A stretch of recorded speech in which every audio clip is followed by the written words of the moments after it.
Hello, my friends. How are you? My name is Natasha. I am the creator and the founder of the Glow Up Method, and I'm so excited to be here today. So I have a new setup. I have a new Ring camera here, and I feel so fancy today. I have like even a remote control, so I don't have to push in, but I'll push, the stop and the start. Like I feel so absolutely fancy. So, my camera breaking is ended up being like a little blessing in disguise. And so we'll see here how this goes. I'll tinker and tankle and whatever, but today isn't the day. I freaking love Thursdays. I get up early on Thursdays and go to the gym. Today was my first day back on my grind with my 7 a.m. club. Here I am. I was actually up at 6 something again. Like the other days I was technically up, but I was like, listen, I'm not quite adjusted to being back home again. So I would just go back to sleep. Or not go to sleep, but I wasn't like in my jam, in my routine. But I'm pretty grateful that like the last time I went out, traveled to Las Vegas, it took me a real long time to come back and get adjusted. And this time it was like, I'm more in the flow of it. So that was really good for me. I got to do my meditation this morning. I got to get in a couple of my lessons. I'm really far behind, so I'm looking forward to this weekend to catching up on some things, but really I'm not far behind, right? Like you live your life and sometimes things change. Like you go on vacation or, something comes up with your family or your job or your friends and, or just life in general. And you're not able to maybe do the same things as you always your typical day goes, but that's okay. Like it's fine to take a pause. It's fine to not do everything that's expected of you, and then you just come back to it, right? Like it's not like that option isn't there. The important thing is you come back, right? And it doesn't have to be all in one day. It can be a slow process, but really just listening to who you are and listening to your body and understanding what your particular needs are. Like there's no pressure. And I feel like sometimes we just put so much pressure on ourselves to be this certain way and show up in a certain way because we, judge ourselves so harshly. Like I say before, like, I'm over here like anti-bully, no bullying zone.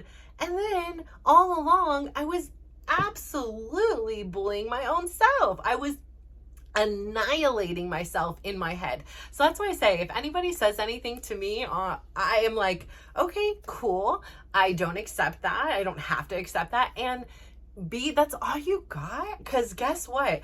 Anything anybody has ever said to me, had the courage to say to me out loud, is like just scratching the surface compared to what I used to say to my own self and how I used to talk to myself. It was absolutely like abusive. And so I can understand now why I tolerated abuse from other people, because that's the way I was treating myself. And, if somebody else treated me that way, that was just how I was to be treated. That's how people are treated. And now I've come to this understanding and awareness that it doesn't have to be that way. I can establish boundaries for myself and for the world to know that this is how I am expected to be treated. And that is beginning with me. And so, I really work hard at that. I really work hard at talking to myself kindly. I really work hard at like when I'm running, and it used to be I have a full length mirror in front of where I do my in-home runs. And for so long, I couldn't even look at the mirror. Like I couldn't even, like I would look anywhere but look at the mirror to see myself running. And eventually I was like, just look. Just take a look. Like what's going to happen if you take a look? Like what's going on? And I started taking a look, and then I really started to just see myself. And I would say like things like, I'm so proud of you. Like, look what you're doing. Like, you're amazing. Like, there are so many things that you could be doing right now. You could be laying on the couch. You could be laying in bed. You could be doing whatever. And here, out of every single thing in the world that you can choose to do right now with this moment, you're choosing to run, and there's no reward at the end. Like, there is no anything like, oh, I am in a marathon, you are just running. You are just moving your body because, number one, you've established that this is your foundation. You've established that you're an athlete who gets a certain amount of steps every single day. And you are not compromising on that integrity. That is a part of who you are. That your day isn't as bright and brilliant if you're unable to do that.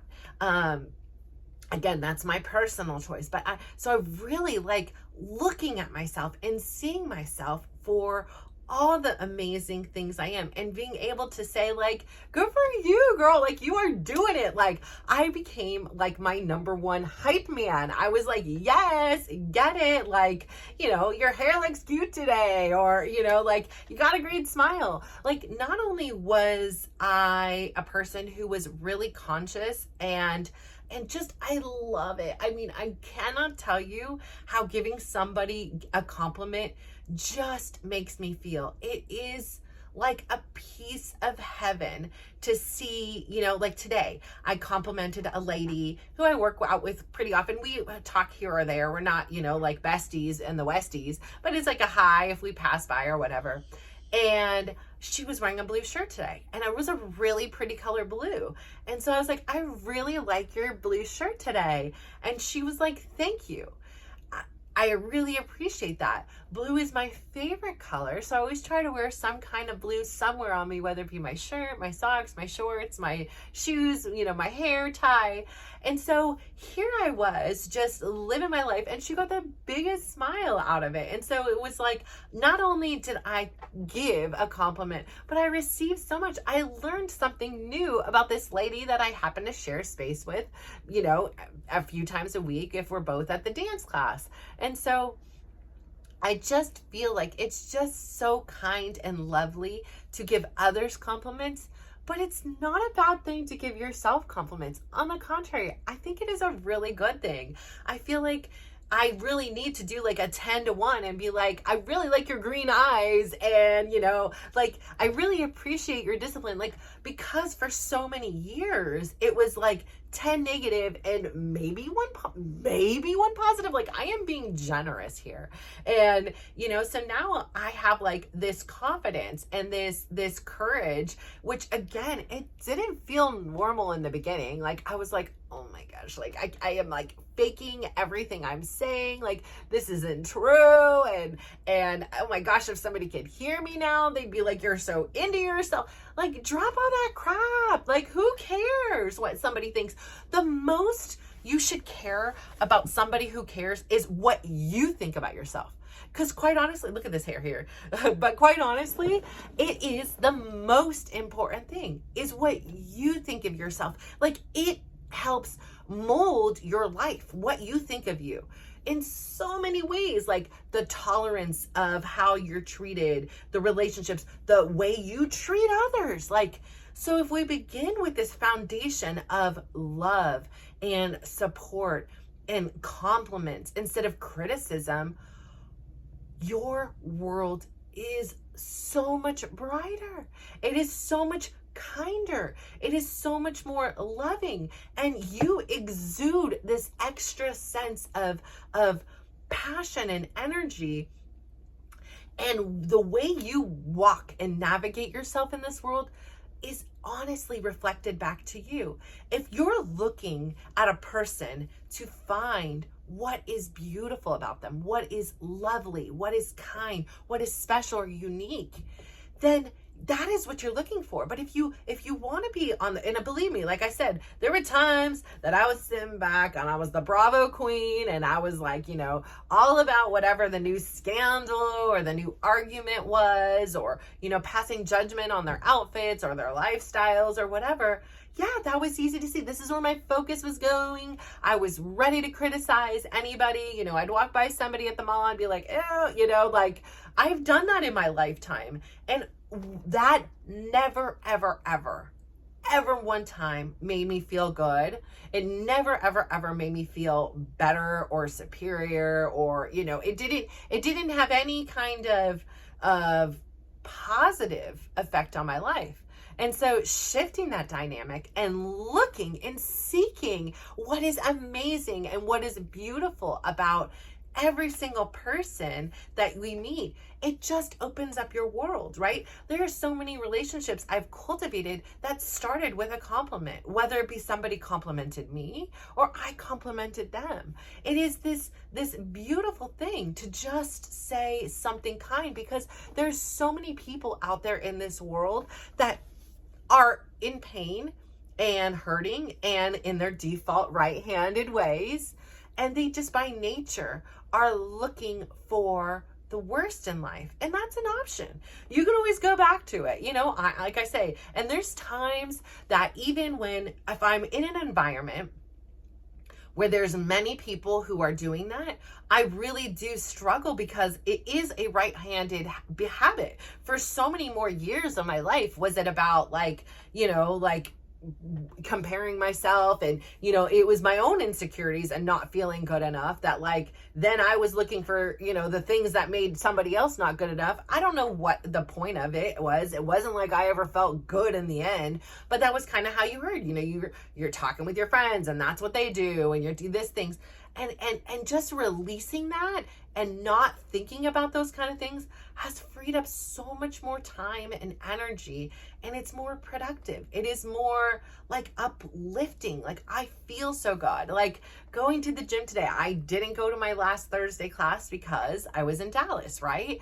And so coming in and seeing my friends, and they're like, I missed you, where were you? We were worried. And just seeing the energy and feeling the energy in that classroom, and having these opportunities to point out something that's amazing in somebody. It was, one lady, it's her last class, she's moving to Taiwan, and so getting to celebrate and make it a big party with her was just amazing. So I do love Thursday mornings for the fact that, number one, they're hard. I work out on Wednesday night. Because of my intermittent fasting schedule, I choose to not eat after that. And so it's hard. It's hard on my body. I've been traveling, so I'm tired. I'm not 100% here. And so the first class is definitely challenging. The second class is just so much stinking fun that it's worth the challenges.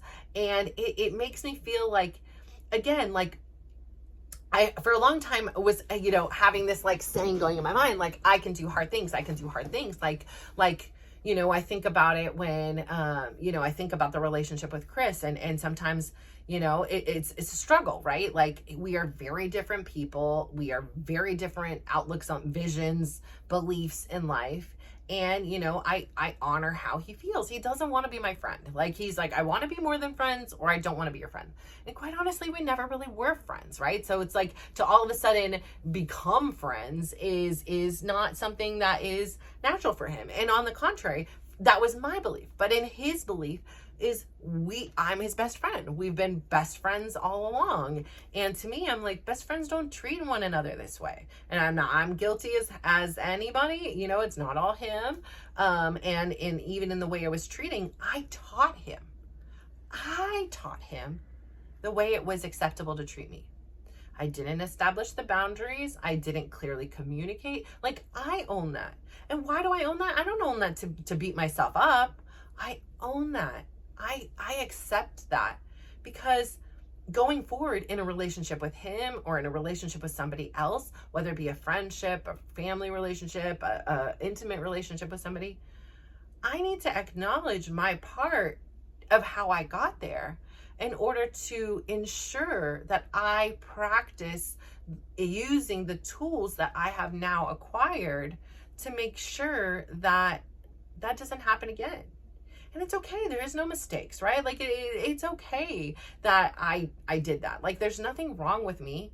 I thought that was how I was supposed to behave. I thought that was how I was supposed to be treated. And so I then allowed these things. But now when you have the time to reflect, now that you have more knowledge and you're surrounded by people, again, it doesn't have to be in person. It could be something like this. It could be on a YouTube or a podcast or a television show or whatever it may be, a TikTok. These are the people, even if they're physically there or not, are the information you're consuming is helping to mold who you are. And so if you're consuming, music, art, anything, right, that is positive, that is in quest for discovery, that is in quest for, reestablishing the way in which you want to show up as the best version of you, your definition of it.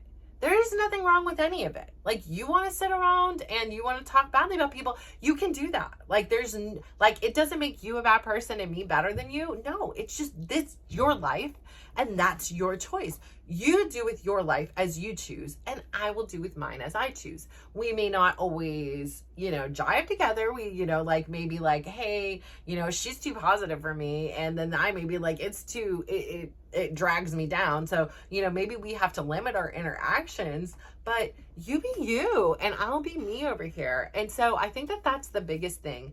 And that is the hugest takeaway I have learned as of recently. Again, I have 4 kids, right? And so with that first kid, you just want to get it right. And I especially, like I said, I watched this kid die. So, I am on this extreme empathetic, journey with him.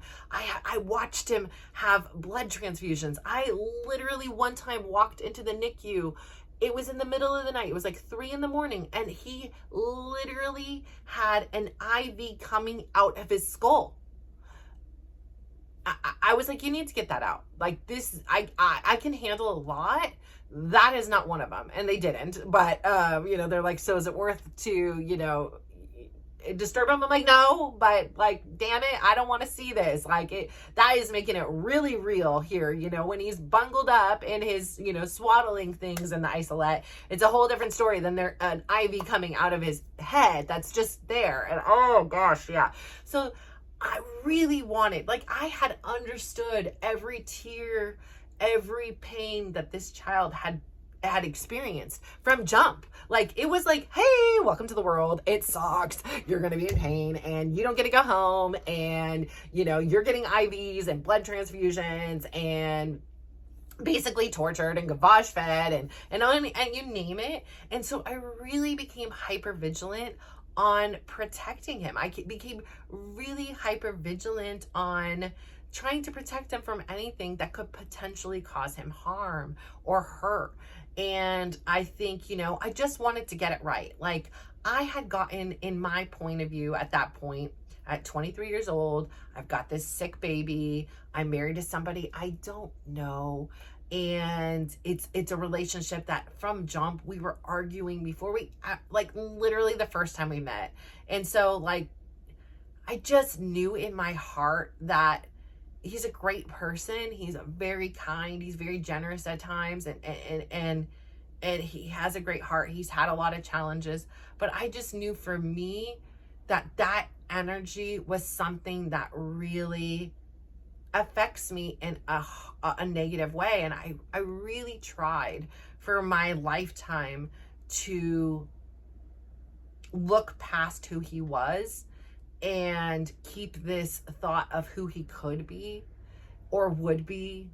And now I just see him for who he is. And there's nothing wrong with who he is. It just, where I am and where I'm going, we just don't mesh. And it's a really difficult thing to say. And it's really hard to know, I'm hurting somebody. But on the same turn, I'm no longer willing to sit here and hurt me in order for him to not hurt.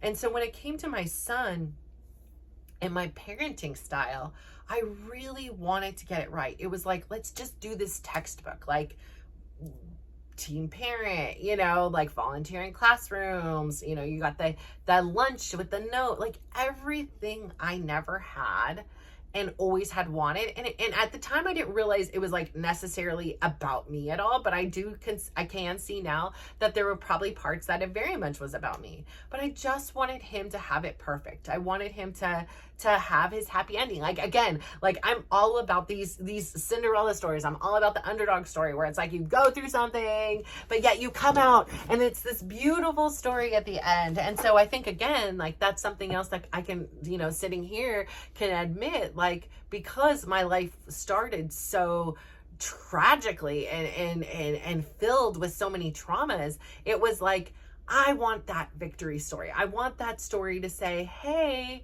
I could go through a lot of stuff and so can you, but beauty can come out of the ashes. Like, who doesn't love that story, right? Like, we are always rooting for that person on the TV or that athlete or whatever it is.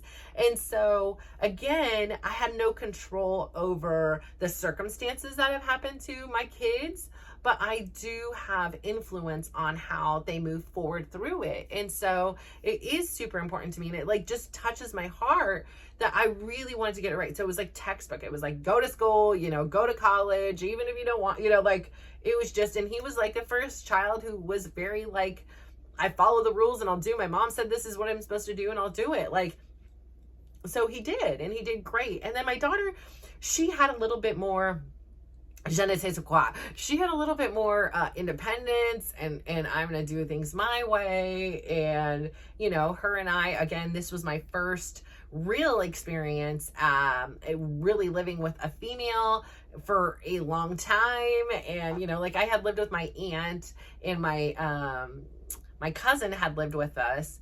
But it was, that's a different dynamic. And so, my daughter had her own mind, which I adored about her. And also drove me crazy as her mother, right? You're just like, just listen. We're going to put on the 2 of the same colored socks today. Okay. Cause we're not going to be that kid and it's freezing. So we're going to put on the jacket. Oh, it's hot. So we're not going to put on the jacket. And no, we are not going to leave the house with the shorts and some boots on. We are going into 2nd grade. We're not doing that. No, we're not going to just invite ourselves over to people, so I feel like with her, there was a lot more, there was a lot more conflict as a result of her wanting to do things her way and me not really knowing how to allow her to do that, me not really understanding the mother-daughter dynamic. And still, we have our days of our challenges where it's like we could be best of friends, but I could literally breathe and get on her damn nerves, like real quick. But I hope she knows at the end of the day, like I'm always here for her. She's, as she has said, has gotten so many conflicting stories about me from my family that it makes her feel torn. And I always just say, revert to what you know. Like, question yourself. Who is the person that I've always showed up for you as?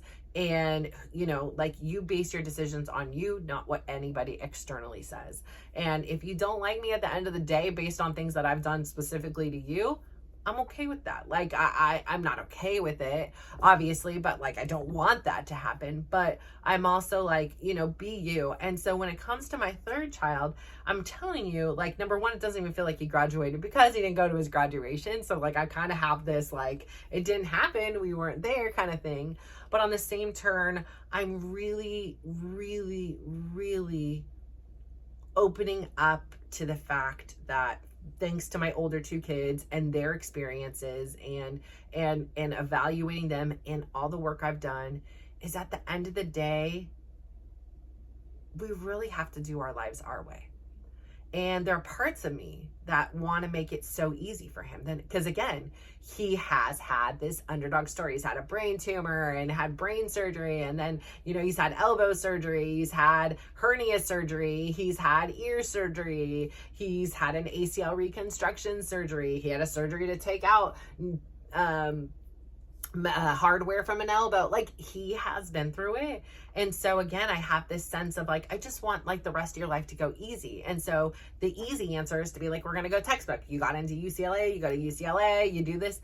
But it's like, if you're miserable, if it's not where you want to be, how is that the easy way? Right. And so, when we were on our trip, he was like looking, because we were downtown, and he was like, I just can't imagine working a 9-to-5 job. Like, who likes that? Like, he's genuinely like questioning, like curious, like, who wants to do this? Like, I don't get it. And so, you know, again, we come from a long line of entrepreneurials and people that have done things and pioneers. Like, you know, my great grandfather was a pioneer in the church, and you know, my other great grandparents, they were counts and countesses, and you know, like, so there was, you know, there's a lot of like things that, you know, from my DNA, I don't know my husband's as much, but like from my DNA that like prove that everybody, or like, nobody's just a 9-to-5er in here. And so for me to try to force them into this mold is that, and so he really does reap the benefits of my maturity, my emotional growth, that my ability to get past whatever it is judgment I think would be best for his life, and allow him to live his life the way he wants to. Now, does that mean it's going to go perfect or smooth or whatever? Absolutely not. Like, there's no guarantees that any route we take is going to be bump free. But I can tell you this, at least if he navigates this next portion of his life his way, he will not have the regret. He will not have the resentment. He will have the power to know, I did it my way. I did it my way. It was my choice. And I am so in awe of that, because I'm a person, again, who gets so wrapped up in the decision-making process that sometimes I don't act. Like, it has to be perfect. It has to be right. It has to be this and it has to be that.